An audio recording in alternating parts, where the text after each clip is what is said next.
When it arrived at the S.O.S workshop, the Mini was little more than a rolling shell. Of course, there's still a long way to go because although the Mini is rust-free, it is covered in lots of little battle scars from Keith's racing days.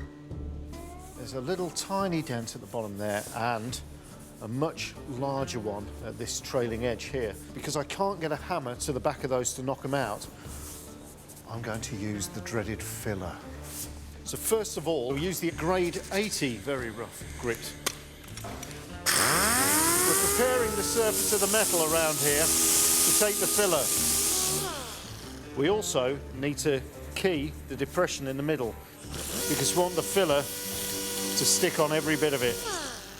Now we're going to mix up the filler, and the filler comes in two parts, a big blob to a little blob.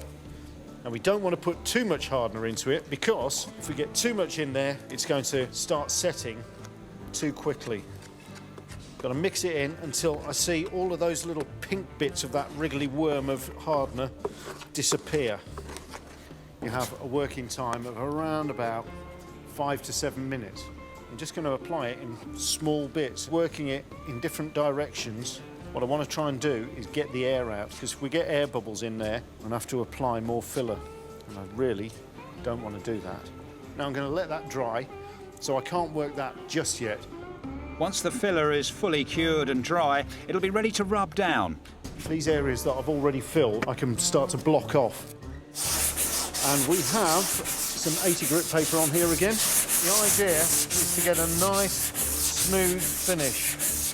We have a smooth finish, we get a nice smooth finish to the paintwork once it goes on the top. Bit of 120 paper now, which is finer. And the idea being that that will feather out the edges so that it blends in with the actual steel that the door's constructed from. Lovely and smooth. The hand, the best tool in the box. So, one door down, just the rest of the body to go. Mini lights were, as the name suggests, lightweight magnesium wheels developed in the early 1960s for racing minis. Now made of aluminium, and for any performance car, it's a British manufacturing success, and they're all still made under one roof. This is how the material arrives to us in ingot form. And it's melted down in this crucible pot. Wow. Liquid aluminium. Liquid aluminium? Yeah. So this is the removal of the slag, is it? Yeah, the impurities. So how many alloy wheels will that particular pot make? About 15. OK, so what happens inside this machine? The metal's kept molten by elements, and it's pumped up under low pressure into the die set on the top. So the die is the name given to the mould? Correct, yeah. Right. This is our pressure tested. So what's happening? Air's being pumped in through the void, into the tank. Any issues? Testing it for what, Russ? Air leakage. Finished products here. I've got to be honest, these things are looking great. Congratulations. Yeah.